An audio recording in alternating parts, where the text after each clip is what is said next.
Good Tuesday morning, everyone, and thanks for joining us. From the Ohio AgNet, the voice you know with the News You Trust studios, sponsored by the Grain Equipment Company, where innovation meets execution. I'm Joe Everett. We're currently 59 degrees out on the thermometer, and looks like it's going to be another nice day to get some work done. Yesterday around our farm, we were able to work on some of our grain bins, getting prepared for harvest, because that time's going to roll around here quickly. Staying on topic of things coming up, join us tomorrow for a preview of the National Tractor Pulls taking place in Bowling Green from August 15th to the 17th. Our coverage is in thanks to Nature's premium liquid fertilizers since 1946. Then Grow Next Gen brings agricultural science to the classroom. Learn more at grownextgen.org. Then join the Ohio Soybean Association Hometown Tour on August 14th at Beck's Hybrids in London. Register for this free event at soyohio.org/hometown. Now let's take a look at some of your agricultural news headlines. The 2024 to 2025 World Agricultural Supply and Demand Estimate reports is calling for larger corn supplies, lower domestic use, greater exports, and smaller ending stocks. Corn production is forecasted at 15.1 billion bushels, 47 million higher than last month. Ending stocks are forecast down 24 million bushels to 2.1 billion. The season average corn price dropped a dime to $4.20 per bushel. The outlook for soybeans includes higher production, exports, and ending stocks. Production is forecasted at 4.6 billion bushels, 154 million higher than in July. Ending stocks are forecasted at 560 million bushels, 125 million more than last month. The season average soybean price dropped 30 cents to $10.80 per bushel. The wheat outlook is lower supplies, slightly higher domestic use, unchanged exports, and smaller ending stocks. Projected ending stocks are down 28 million bushels to 828 million. The season average farm price is unchanged from last month at $5.70 per bushel. Now let's check in with Dave Russell as he has an update from this week's Between the Rows. Time now for Between the Rows, brought to you by Seed Genetics Direct, the #1 fastest growing and largest Ohio-based independent seed company. For John Settlemyer, who farms in Warren County, it has turned dry. The crops are green and lush, but man, the yard's turning brown, so a little rain wouldn't hurt a thing. Do you think you've seen some yield loss as a result of the dry weather? You would think so, as dry as it's been. I mean, I think we're 2.5 inches short for the year. And in the last 7 days, we haven't had much rain at all. And this is when we're building bushels on corn and beans. So, I mean, logic and experience would tell you, yeah, that's affected us some. Other than some tar spots, disease issues haven't been a huge issue. And Settlemyer says, for the most part, weed control has been good. 95% of it's looking great. There's a few fields that might have a late germinating broadleaf. I got 2 patches of bird cucumbers that we went out and sprayed in the last week.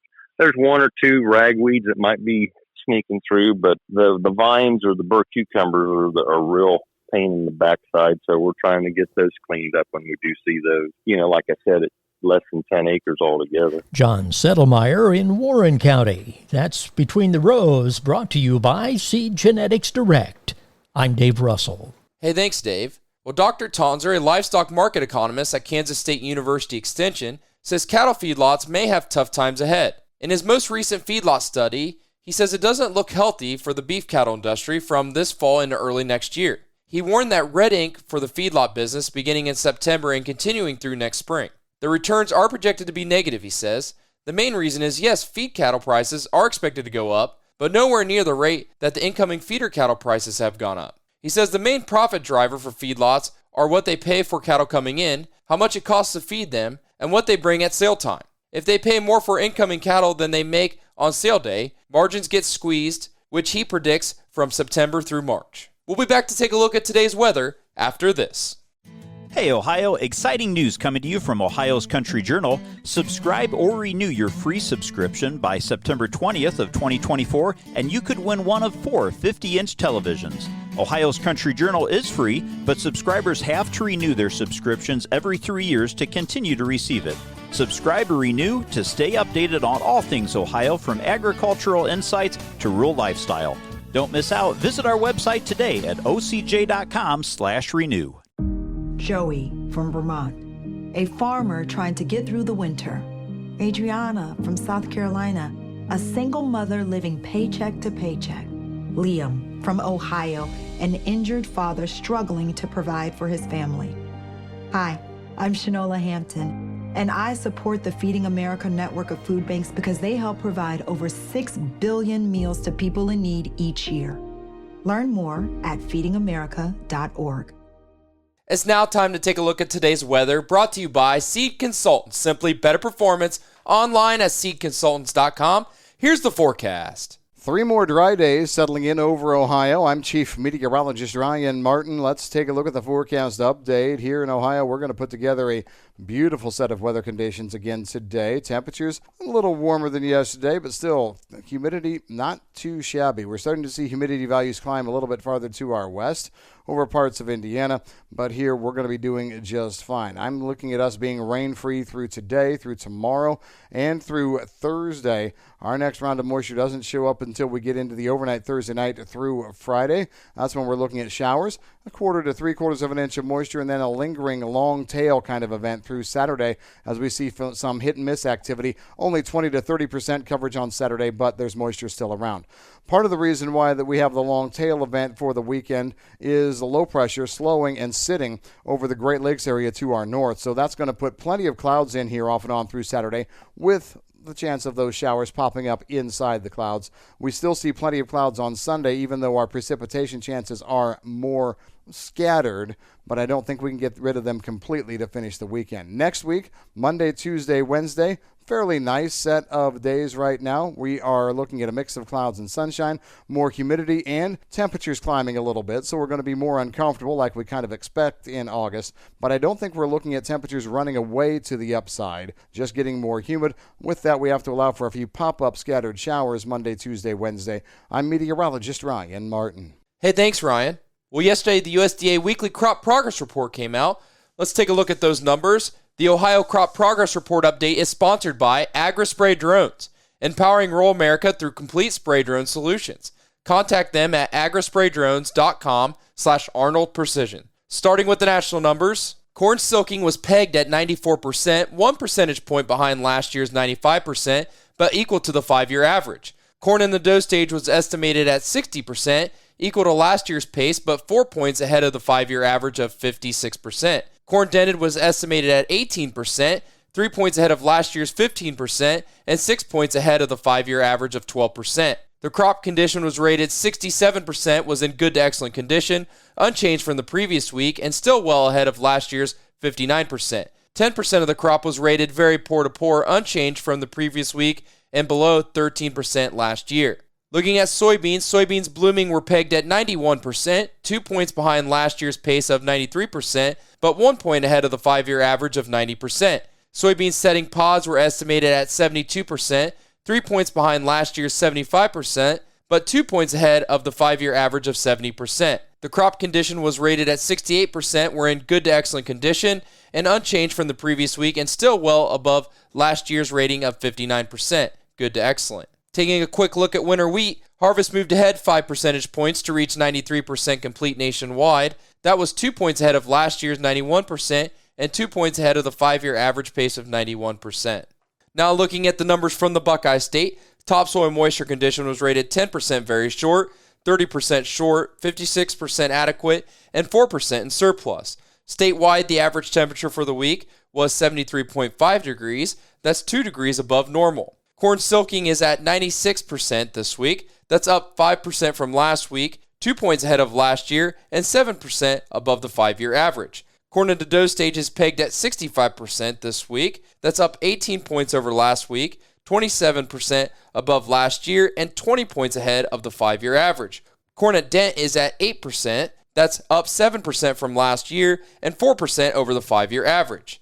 Soybeans blooming were pegged at 96% this week. That's up 6 points over last week, 7 points over last year, and 9 points ahead of the 5-year average. Soybean setting pods were rated at 82% this week. That's up 13% over last week, 19 points ahead of last year, and 19 points ahead of the 5-year average. Other hay second cutting is at 90% this week. That's up 10 points over last week. Other hay third cuttings at 33%. That's up 11 points over last week. Oats matured was rated at 97% this week. That's up 3 points over last week. And oats harvested were rated at 94% this week. That's up 11 points over last week, but is down 4 points over last year, but is 3 points ahead of the 5-year average. On another note, something that farm families and farming operations understand is that succession and farm transitions are a challenging topic that can take a lot of time and preparation.